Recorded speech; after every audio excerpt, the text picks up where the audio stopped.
এই মূর্তিগুলোর মূলা ঝুলিয়ে, গণতন্ত্র নামক এই নতুন ইলাহের মূলা ঝুলিয়ে কোনোদিন মুসলমানেরা রাষ্ট্র ক্ষমতায় যেতে পারেনি। ইসলাম কোনো দিন যেতে পারবে না। যদি কখনো যায় তাহলে সেটা হবে কম্প্রোমাইজড, বিকৃত ইসলাম, অবিকৃত ইসলাম পূর্ণাঙ্গ ক্ষমতার সাথে রাষ্ট্র ক্ষমতায় যাবে। তার পথ পদ্ধতি হবে ভিন্ন, তার পথ পদ্ধতি শুরুই হবে দাওয়াত দিয়ে। ওইরকম একদল যুবক লাগবে যারা মিথ্যা বলা জানে না, যাদের জীবন চলে গেলেও মিথ্যার সাথে আপোষ করবে না, যারা জীবনের প্রত্যেকটা সেক্টরে সত্য বলে, যারা হারাম থেকে পবিত্র, হারামের সংস্পর্শে গেলে অপবিত্র হয়ে যাবে, হারাম ইনকামের সংস্পর্শে গেলে অপবিত্র হয়ে যাবে, হারাম থেকে পবিত্র, ন্যায়পরায়ণ, দুনিয়ার কোনো মানুষের প্রতি অন্যায় করে না, না পিতা মাতার প্রতি, না সন্তানের প্রতি, না বোনের প্রতি, না ভাইয়ের প্রতি, না নিজ দায়িত্বের প্রতি অটল, শতভাগ ন্যায়পরায়ণ। এমতো অবস্থায় যদি ও তাওহীদপন্থী হয়, নিজের দিনের উপর ওই ইহুদিদের মতো, ইহুদিরা যেমন ভ্রান্তির উপর অটল, আজকের ভারতের হিন্দুরা যেমন তার ভ্রান্তির উপর অটল, কট্টর, এইরকম একদল মুসলমান দাঁড়িয়ে যদি বলতে পারে হ্যাঁ আমরা আমাদের নবীর দ্বীনে ইসলামের উপর অটল, মুহাম্মদ সাল্লাল্লাহু আলাইহি ওয়াসাল্লামের প্রত্যেকটা আদর্শের উপর, মুহাম্মদ সাল্লাল্লাহু আলাইহি ওয়াসাল্লামের প্রত্যেকটা কথার উপর ইট পাথরের মতো অটল, এইরকম অটল মানসিকতা নিয়ে একদল যুবক যদি দাওয়াতি কাজ শুরু করে, ক্ষমতার কেন্দ্রবিন্দুতে আঘাত করে, পূর্ণ ব্যক্তিত্বের সাথে, পূর্ণ পার্সোনালিটির সাথে তারা পরীক্ষার মুখোমুখি হবে, কিন্তু তাদের হাত দিয়ে ইসলামের বিজয় পতাকা উঠবে ইনশাআল্লাহ।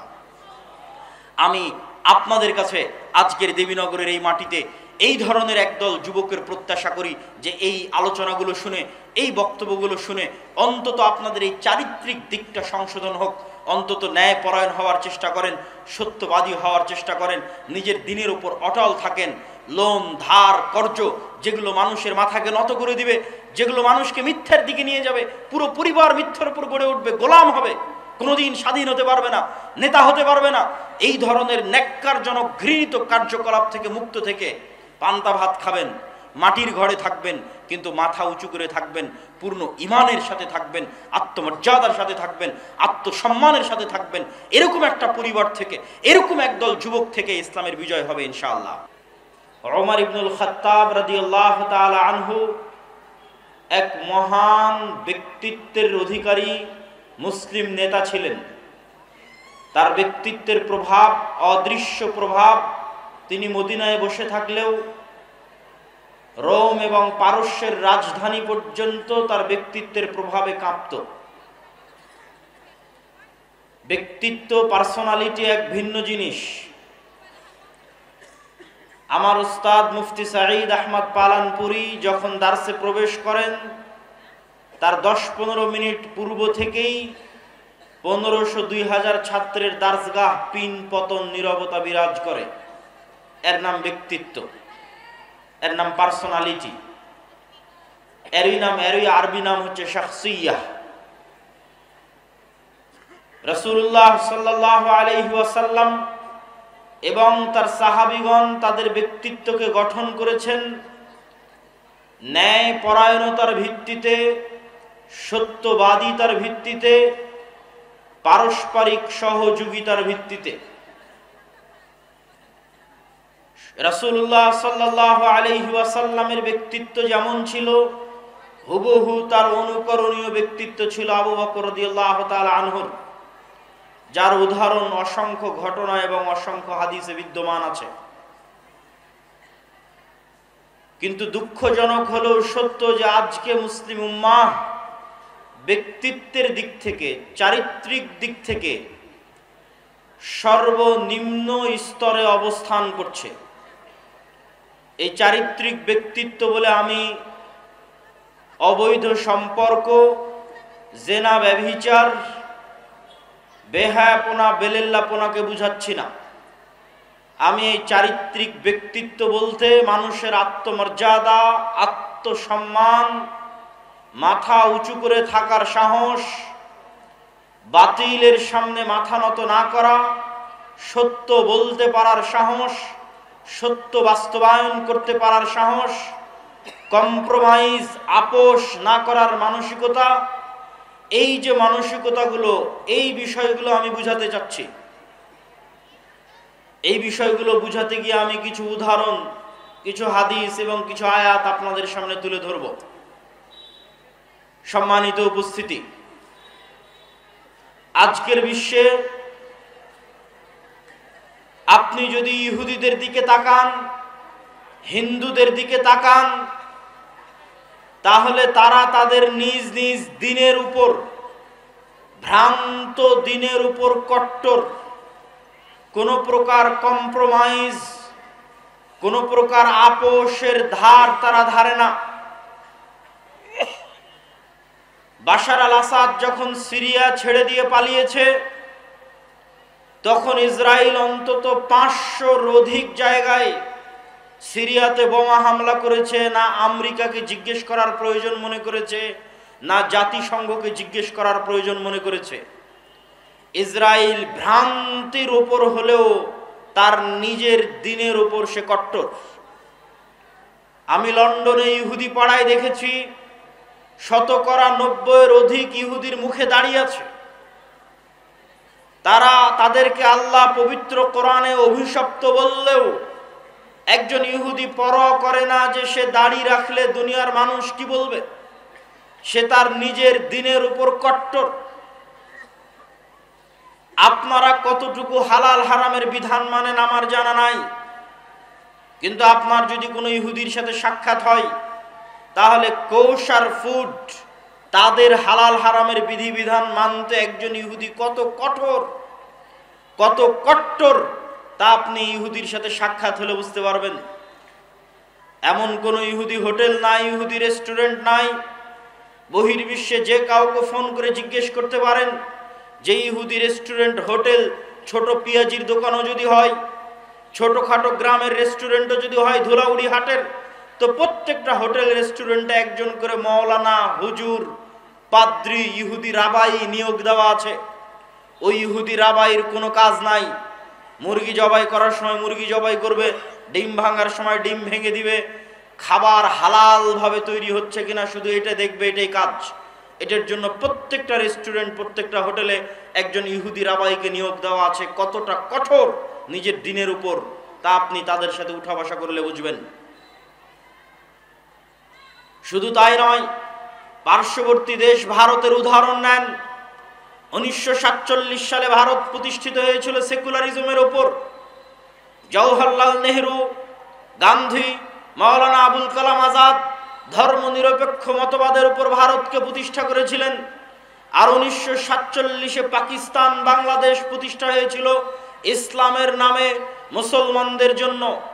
কিন্তু আজ 70 বছর পর, 75 বছর পর 2025 সালে এসে দুঃখজনক হলেও সত্য, ভারত তাদের দিন হিন্দুত্ববাদ একটি ভ্রান্ত দিন হওয়ার পরেও, হিন্দুত্ববাদ একটি বাতিল দিন হওয়ার পরেও ভারত রাষ্ট্রীয়ভাবে হিন্দুত্ববাদের উপর গত 10 বছর ধরে প্রতিষ্ঠিত আছে, পৃথিবীর কাউকে পরোয়া করে না। আর তার বিপরীতে বাংলাদেশ এবং পাকিস্তান 1947-এ ইসলামের নামে তৈরি হলো। আজ 70 বছর পর পাকিস্তান আর বাংলাদেশ পাল্লা দিয়ে ধর্মনিরপেক্ষ রাষ্ট্র, পাল্লা দিয়ে সেকুলার কান্ট্রি হওয়ার জন্য বিশ্বের কাছে কেমনে তুলে ধরা যায় যে না, আমরা কট্টর ইসলামপন্থী নই, আমরা কট্টর মুসলমান নই, আমরা উদারপন্থী ধর্মনিরপেক্ষ মতবাদে বিশ্বাসী মুসলমান, এটি তুলে ধরার জন্য পাল্লা দিয়ে প্রতিযোগিতা করতেছে। সম্মানিত উপস্থিতি, গত কয়েকদিন আগে আপনারা দেখেছেন যে বাংলাদেশের চাঁপাইনবাবগঞ্জ সীমান্তে বিজিবি এবং বিএসএফ এর যে উত্তেজনা, এই উত্তেজনাকে কেন্দ্র করে দেখবেন আমাদের জেনজি যুবক সমাজ, তরুণ সমাজ ফেসবুক, ইউটিউব, টুইটার, টিকটকে ট্রল করতেছে, ভারতের মানুষদেরকে নিয়ে ট্রল করতেছে। তাদের দাবি অনুযায়ী বাংলাদেশের মানুষ সাহসী, তাদের দাবি অনুযায়ী বাংলাদেশের মানুষ বীর পুরুষ, আর ভারতের মানুষ ভীরু কাপুরুষ, তাদের দাবি অনুযায়ী। আমি তাদেরকে উদ্দেশ্য করে বলতে চাই, আমি বাংলাদেশের যুবক সমাজকে উদ্দেশ্য করে বলতে চাই, যদি তোমরা দাবি করো যে তোমরা সাহসী, যদি তোমাদের বুকে দম থাকে যে তোমরা সাহসী, তাহলে দেখো তোমাদের পার্শ্ববর্তী দেশ ভ্রান্ত হওয়ার পরও তার হিন্দুত্ববাদকে রাষ্ট্রে প্রতিষ্ঠিত করে কট্টরভাবে, বেপরোয়াভাবে হিন্দুত্ববাদের প্রচার সারা পৃথিবীতে করছে, তার দেশে করছে।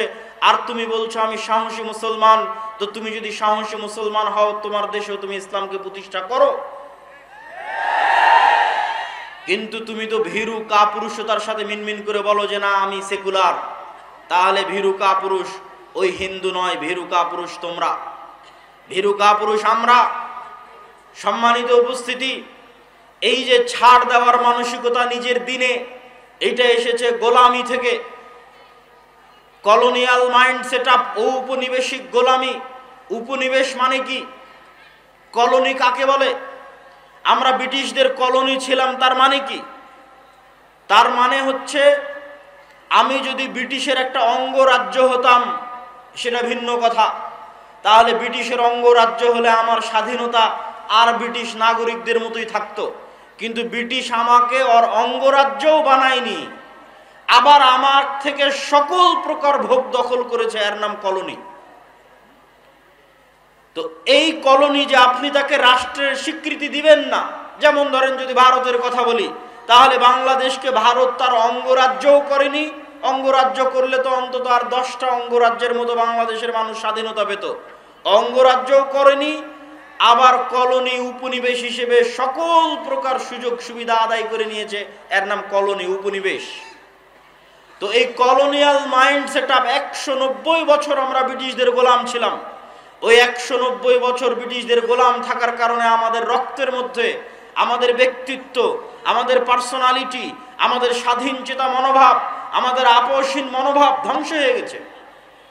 প্রত্যেকটা সেক্টরে মুসলমান তার চরিত্রের সর্বনিম্ন স্তরের পরিচয় দিয়ে যাচ্ছে। যেমন আপনাদেরকে যদি উদাহরণ হিসেবে বলতে চাই, আপনাদের সামনে দেবীনগরের মানুষের সামনে যদি উদাহরণ হিসেবে তুলে ধরতে চাই, তাহলে কয়েকটি উদাহরণ আপনাদের সামনে তুলে ধরি। রাসূলুল্লাহ সাল্লাল্লাহু আলাইহি ওয়াসাল্লাম একজন মুসলমানের স্বাধীন চেতা মনোভাব রক্ষা করার জন্য, একজন মুসলমানের উন্নত ব্যক্তিত্ব, আত্মমর্যাদা, আত্মসম্মান রক্ষা করার জন্য তিনি মুসলমানকে ঋণ থেকে, লোন থেকে বাঁচতে বলতেন। নিজে লোন এবং ঋণ থেকে বাঁচার জন্য আল্লাহর দরবারে দোয়া করতেন, আল্লাহুম্মা ইন্নী আউযু বিকা মিনাল মা'সামি ওয়াল মাগরাম। হে আল্লাহ, আমি পাপ থেকে বাঁচতে চাই, লোন থেকে বাঁচতে চাই। আল্লাহুম্মা ইন্নী আউযু বিকা মিনাল হাম্মি ওয়াল হুজন। হে আল্লাহ, আমি দুশ্চিন্তা থেকে বাঁচতে চাই। বলতে বলতে বলতেন ওয়া গালাবাতিদ দাইন, আমি লোন থেকে বাঁচতে চাই। আল্লাহর নবীকে জিজ্ঞেস করা হলো, আপনি কেন এত লোন থেকে বাঁচতে চান, কেন এত কর্জ থেকে বাঁচতে চান? আল্লাহর নবী কখনো এই লোন, এই কর্জ দ্বারা সুদের লোন বুঝাননি। সুদের লোন তো বহু দূরে। স্বাভাবিকভাবে একজন মুসলমান আর এক মুসলমানের কাছে 500 টাকা ধার নিবে, 1000 টাকা ধার নিবে, এখন দাও কাল সকালে দিয়ে দিব, এখন দাও পরের দিন সকালে দিয়ে দিব। এই ধরনের যে কারজে হাসানা, এই ধরনের যে ধার, এই ধারের কথা রাসূলুল্লাহ সাল্লাল্লাহু আলাইহি ওয়াসাল্লাম এই দোয়া থেকে বাঁচতে চাচ্ছেন। আল্লাহর নবীকে জিজ্ঞেস করা হচ্ছে, হে আল্লাহর নবী, আপনি কেন এত কর্জ থেকে বাঁচতে চান? রাসূলুল্লাহ সাল্লাল্লাহু আলাইহি ওয়াসাল্লাম উত্তরে বলছেন যে মানুষ যখন কর্জ নেওয়া শুরু করে, মানুষ যখন ধার নেওয়া শুরু করে, হাদ্দাসা ফাকাদাবা, ইজাস্তাদানা রাজুল হাদ্দাসা ফাকাদাবা, যখনই মানুষ কর্জ নেওয়া শুরু করে তখনই মিথ্যা বলা শুরু করে। আপনি আপনার আশেপাশে তাকান, এই গোটা দেবীনগর উপজেলা, গোটা দেবীনগর ইউনিয়ন, ইসলামপুর ইউনিয়ন, চাঁপানবাবগঞ্জ সদর ইউনিয়ন, এই গোটা দিয়াড় অঞ্চল অসংখ্য সুদী ক্ষুদ্র ঋণ এনজিও দিয়ে পরিপূর্ণ হয়ে গেছে। একটা বাড়ি, একটা ব্যক্তি, একটা মা এবং বোন খুঁজে পাওয়া কঠিন যে কিস্তির লোনের সাথে সম্পৃক্ত নয়। আর আল্লাহর নবী কি বলছেন? যখনই মানুষ লোন নেওয়া শুরু করলো তখনই মিথ্যা বলা শুরু করলো। আর মিথ্যা বললো মানে এর আর ব্যক্তিত্ব নাই, এর আর আত্মসম্মান নাই, এর আর আত্মমর্যাদা নাই। আত্মমর্যাদা বিক্রি করে দিয়েছে, আত্মসম্মান বিক্রি করে দিয়েছে, পার্সোনালিটি, ব্যক্তিত্ব বিক্রি করে দিয়েছে। কেননা সে এখন অর্থের জন্য মিথ্যা বলছে। আর যে অর্থের জন্য মিথ্যা বলে, আত্মমর্যাদা, আত্মসম্মান, ব্যক্তিত্ব, পার্সোনালিটি বিকিয়ে দেয়, এরা কোনোদিন স্বাধীন হতে পারবে না, নেতা হতে পারবে না। গোলামের সন্তান, গোলামি থাকতে হবে।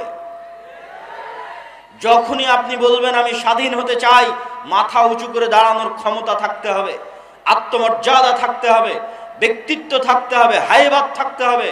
আর আপনি যখন কর্জ নিয়ে নেবেন, ওই ব্যক্তিত্ব শেষ। রাসূলুল্লাহ সাল্লাল্লাহু আলাইহি ওয়াসাল্লাম কর্জ নেওয়ার, লোন নেওয়ার ভয়াবহতা বুঝাতে গিয়ে তিনি বলছেন, একজন ব্যক্তি কুতিলা ফি সাবিলিল্লাহ সুম্মা উহিয়া সুম্মা কুতিল সুম্মা উহি, একজন ব্যক্তি আল্লাহর রাস্তায় জিহাদ করে শহীদ হয়ে গেল, তারপরে তাকে পুনরায় জীবিত করা হলো, পুনরায় আল্লাহর রাস্তায় জিহাদ করে শহীদ হয়ে গেল, পুনরায় জীবিত করা হলো, পুনরায় আল্লাহর রাস্তায় জিহাদ করে শহীদ হয়ে গেল, এই ব্যক্তি জান্নাতে যেতে পারবে না। মা দাখালাল জান্নাহ হাত্তা ইউকযা আনহু দাইনুহু, যদি তার ঘাড়ে ঋণ থাকে, লোন থাকে, যতক্ষণ তার লোন এবং ঋণ আদায় না করা হয়েছে ততক্ষণ সে জান্নাতে যেতে পারবে না। কি ভয়ঙ্কর হাদিস! সম্মানিত উপস্থিতি, কেন লোনের কথা নিয়ে আসলাম? এই জন্য নিয়ে আসলাম, বক্তব্যের বিষয়বস্তু ব্যক্তিত্ব, পার্সোনালিটি। ইসলামের অর্থনীতির মূল ভিত্তি হচ্ছে আপনাকে অল্পে সন্তুষ্ট থাকতে হবে। সুদের ভিত্তিতে লোন বহু পরে, এই হাদিসগুলো আসতেছে স্বাভাবিক কর্জে হাসানার জন্য। যত হাদিস এতক্ষণ যাবৎ বলতেছি, আল্লাহর নবীর দোয়া তুলে ধরতেছি, সব স্বাভাবিক কর্জে হাসানা। স্বাভাবিক কর্জে হাসানাও তখন নিতে পারবে যখন ছেলে মেডিকেলে, মেয়ে মেডিকেলে, বিবাহের খরচ দিতে পারছে না, চিকিৎসার খরচ দিতে পারছে না, তখন নিবে কর্জে হাসানা। স্বাভাবিক অবস্থায় বিলাসী পণ্য ক্রয়ের জন্য, মাটির বাড়িকে পাকা বাড়ি তৈরি করার জন্য, টিনের বাড়িকে পাকা বাড়ি তৈরি করার জন্য, মোটর সাইকেল কেনার জন্য, এসি ফ্রিজ কেনার জন্য উম্মতে মুহাম্মাদি লোন নিতে পারে। এর বিধান ইসলামের কয়েক লক্ষ, কয়েক হাজার কিলোমিটারের মধ্যে নাই। সুদের ভিত্তিতে লোন বহু পরে। আমি স্বাভাবিক কর্জে হাসানার কথা বলতেছি, যে মানুষ স্বাভাবিক কর্জে হাসানা নিবে বিলাসিতার জন্য, এর অস্তিত্ব ইসলামে নাই। আমি আপনাকে গিয়ে বলবো, ভাই আমাকে 1000 টাকা দেন, আমি একটা ফোন কিনতে চাচ্ছি, এই ফোন একটা বিলাসী পণ্য, আমি 1000 টাকা সুদের ভিত্তিতে নিচ্ছি না, এখন নিচ্ছে, 1 সপ্তাহ পরে দিয়ে দিব, 1 মাস পরে দিয়ে দিব, এমন সুদবিহীন কর্জে হাসানা মানুষ বিলাসিতার জন্য নিবে, এর অস্তিত্ব ইসলামে নাই। সুদ ভিত্তিক নেওয়া বহু পরে, সুদবিহীন কর্জে হাসানা মানুষ বিলাসিতার জন্য নিবে, একসঙ্গে ভালো খাওয়ার জন্য নিবে, একসঙ্গে ভালো থাকার জন্য নিবে, আর অস্তিত্ব ইসলামে নাই। কেন? নেওয়া মাত্রই মিথ্যা বলা শুরু করবে, আর যখনই মিথ্যা বলা শুরু করবে তখন ও গোলাম হয়ে গেছে, আত্মমর্যাদা গেছে, ব্যক্তিত্ব গেছে, আত্মসম্মান গেছে। কেমন গেছে আপনি নিজেকে এই হাদিসের সাথে মেপে দেখেন। আজকের যুগের মুসলমানেরা এত বেশি পরিমাণে মিথ্যার সাথে যুক্ত, এত বেশি পরিমাণে অন্যায় পরায়ণতার সাথে যুক্ত, এত বেশি পরিমাণে দুর্নীতির সাথে যুক্ত, যে আজকের যুগের মুসলমানদের চরিত্র যদি আপনি তুলনা করেন, তাহলে মক্কার কাফের মুশরিক কুরাইশদের চরিত্র আজকের যুগের মুসলমানদের চেয়ে ভালো ছিল। আমি দলিলবিহীন বলছি না, দলিল আছে। আবু সুফিয়ান রাদিয়াল্লাহু তাআলা আনহু, তিনি যখন কাফের মুশরিক, বদরের যুদ্ধ, উহুদের যুদ্ধ, খন্দকের যুদ্ধ, তিনটা যুদ্ধ আল্লাহর নবীর বিরুদ্ধে লড়াই করেছেন। খন্দকের যুদ্ধে 1 মাস যাবত 10,000 সেনাবাহিনী নিয়ে আল্লাহর নবীর মদিনাকে ধ্বংস করে দেওয়ার জন্য ঘেরাও করে রেখেছিলেন। ওই আবু সুফিয়ান যখন হুদাইবিয়ার সন্ধিকালীন সময়ে সিরিয়ার সফর করছেন, জেরুজালেমের সফর করছেন, ব্যবসায়িক সফর, তখন আল্লাহর নবী চিঠি লিখেছেন বাদশাহ হিরাক্লিয়াসের কাছে, দিনের দাওয়াত দিয়ে, ইসলামের দাওয়াত দিয়ে। বাদশাহ হিরাক্লিয়াস চিঠি দেখে বলছে, চিঠি লিখেছে আরবি, দেখো জেরুজালেমে এখন কোনো আরাবিয়ান আরবি কেউ আছে কিনা। খুঁজে পাওয়া গেল আবু সুফিয়ানকে, নিয়ে আসা হলো আবু সুফিয়ানকে। কোনো লাইভ ক্যামেরা নাই, কোনো রেকর্ডার নাই, কোনো যান্ত্রিক এরকম কিছু বস্তু নাই যে আবু সুফিয়ানের এই কথাকে ধরে রাখবে যে আবু সুফিয়ান সত্য বলছে না মিথ্যা বলছে। ওই অবস্থায়, কাফের অবস্থায়, মুশরিক অবস্থায়, নিজের চিরন্তন শত্রুর বিষয়ে আবু সুফিয়ান রাদিয়াল্লাহু তাআলা আনহু একটাও মিথ্যা কথা বলেননি। আর আজকে আপনি বাংলাদেশের এক রাজনৈতিক দলের নেতাকে জিজ্ঞেস করেন, আর এক রাজনৈতিক দলের নেতা সম্পর্কে বলার জন্য সব কথা মিথ্যা বলবে। কেননা এই গণতান্ত্রিক রাজনীতি টিকেই আছে মিথ্যার উপর। যে যত বেশি মিথ্যার চর্চা করতে পারবে সে তত বেশি ভোট পাবে। তাহলে মিথ্যার উপর প্রতিষ্ঠিত একটা সমাজ কিভাবে স্বাধীনতার স্বপ্ন দেখতে পারে, কিভাবে দেশ ও জাতিকে নেতৃত্ব দেওয়ার স্বপ্ন দেখতে পারে? অথচ ততক্ষণ নেতা হওয়া সম্ভবই না যতক্ষণ না আপনার ব্যক্তিত্বে ন্যায় যুক্ত না হয়েছে, ন্যায় পরায়ণতা যুক্ত না হয়েছে।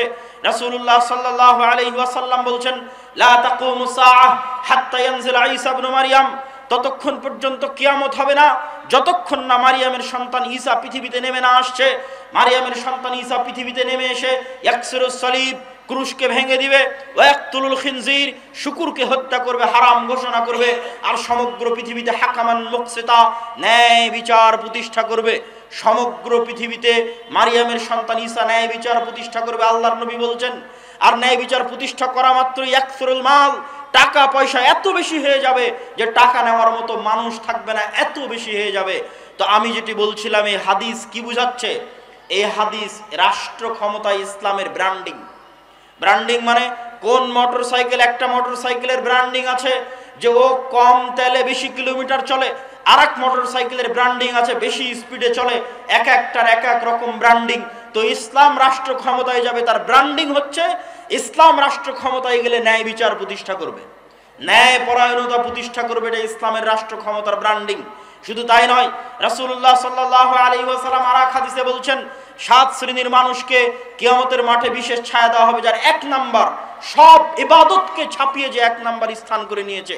তাহাজ্জুদের সালাত, রাতের ইবাদত, নফল সিয়াম, সালাত সিয়াম থেকে শুরু করে যত দান থেকে শুরু করে যত ইবাদতের জগতে যত ইবাদত আছে সবকে ছাপিয়ে 1 নাম্বার স্থান করে নিয়েছে। যেই দায়িত্বশীল ন্যায়পরায়ণ, ওই ন্যায়পরায়ণ দায়িত্বশীলকে আল্লাহ বিশেষ ছায়া দিবে।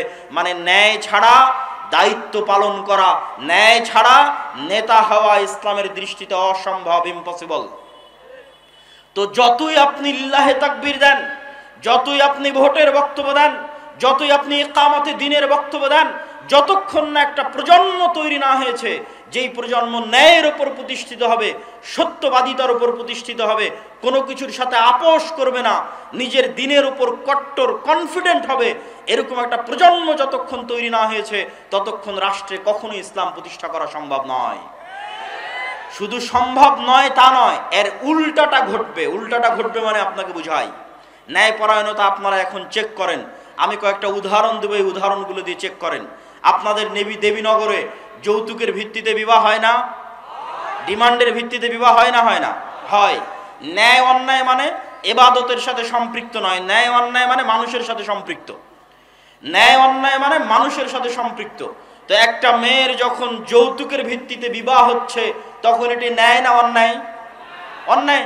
তো যেই মুসলমান কাজী, হাজি, নামাজি, আল্লাহওয়ালা, দানবীর এই যৌতুকের বিবাহের সাথে সম্পৃক্ত, যেই যুবক এই যৌতুকের বিবাহের সাথে সম্পৃক্ত, এরকম অন্যায় পরায়ণ ব্যক্তিদেরকে যদি আপনি ক্ষমতায় বসান, এরা যদি ভোট দিয়ে লিল্লাহে তাকবীর বলে ইসলামের নাম বলে ক্ষমতায় চলে যায়, তো গত 16 বছর যা দুর্নীতি হয়েছে এর চেয়ে বেশি দুর্নীতি করবে। কেন? রক্তের মধ্যে মিশে আছে অন্যায় পরায়ণতা। ও আর একজন পিতার কন্যার সাথে এবং ওই পিতার সাথে অন্যায় পরায়ণতা করেছে, ওকে রাষ্ট্রের দায়িত্ব দিলে এর চেয়ে বড় দুর্নীতিবাজ হবে। শুধু তাই নয়, পিতার সম্পত্তি বন্টনের ক্ষেত্রে দেখবেন যে আপনি ন্যায় পরায়ণ কিনা মাপেন নিজেকে। পিতার সম্পত্তি বন্টনের ক্ষেত্রে বোনকে, যেটা নদীতে পানিতে ডুবে আছে ওই জমি দিয়েছে বোনকে, আর যেটা উঁচা ধুলাউড়ি হাটে ওই জমি নিয়েছে নিজে। তার মানে এটি অন্যায় পরায়ণতা। তো এই রকম যত অন্যায় পরায়ণ ব্যক্তি আছে, এই ধরনের অন্যায় পরায়ণ ব্যক্তিকে ক্ষমতায় বসাবেন, এর চেয়ে বড় দুর্নীতিবাজ হবে। আজকে বোনের সম্পত্তি মেরে দিয়েছে, কাল গোটা দেশের সম্পত্তি মেরে দিবে। সম্মানিত উপস্থিতি, কি বুঝাতে চাচ্ছি? বুঝাতে চাচ্ছি নেতা হতে হলে ব্যক্তিত্ব লাগবে, নেতা হতে হলে পার্সোনালিটি লাগবে, আত্মসম্মান লাগবে, আত্মমর্যাদা লাগবে। আর যখনই মানুষ মিথ্যা বলে আত্মসম্মান শেষ, যখনই মানুষ আরেকজনের প্রতি অন্যায় করে আত্মসম্মান শেষ। এই ন্যায়পরায়ণতার মাপকাঠিগুলো দিয়ে আপনারা নিজেদের মাপতে পারেন। তো এই ধরনের ব্যক্তিগুলোকে ইসলামের সংজ্ঞায় কি বলা হবে?